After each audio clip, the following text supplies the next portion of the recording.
Hello বন্ধুরা, আমি অপর্ণা। আজকে আমি তোমাদের কাছে নিয়ে চলে এসেছি মুরগির মাংস দিয়ে ঘুগনিটা আমি কিভাবে রান্না করি সেটা দেখানোর জন্য।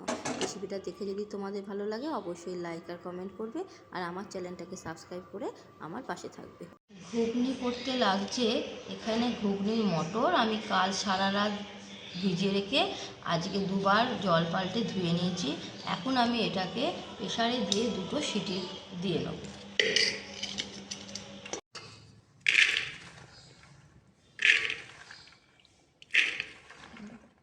কুকারে আমি মটরটা দিয়ে দিয়েছি। এখন আমি এতে দেবো 1 চামচ লবণ আর দেবো 1/2 চামচ হলুদ গুঁড়ো দিয়ে আমি জল দিয়ে দেবো।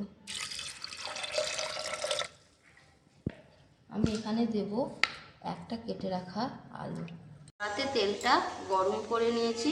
এখন আমি কিছু গোটা গরম মশলা ফোড়নে দেব। তেজপাতা, একটা শুকনো লঙ্কা, এলাচ, দারচিনি, গোলমরিচ আর একটুখানি জিরে।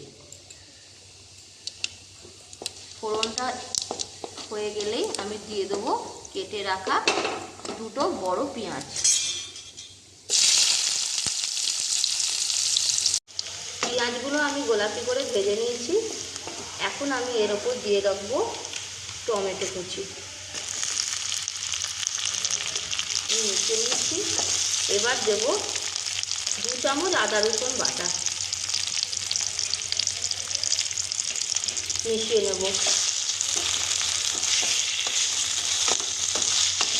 এখন আমি কিছু শুকনো উপকরণ দিয়ে দেবো। এতে আছে 1.5 চামচ লঙ্কা গুঁড়ো,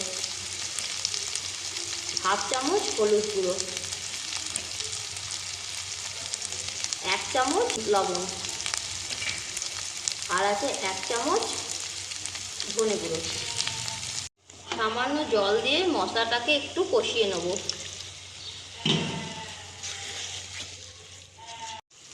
মশলাটা কষানো আমার হয়ে গেছে।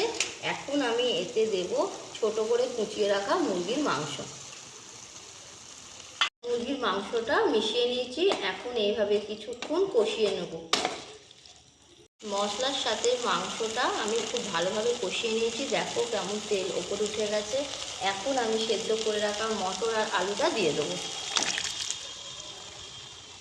মিশিয়ে নেব। সেদ্ধ করা মটর আর আলু দিয়ে আমি ভালোভাবে মিশিয়ে ফুটিয়ে নিয়েছি। এখন আমি গ্যাসটাকে অফ করে ঢেলে নেব একটা অন্য জায়গায়।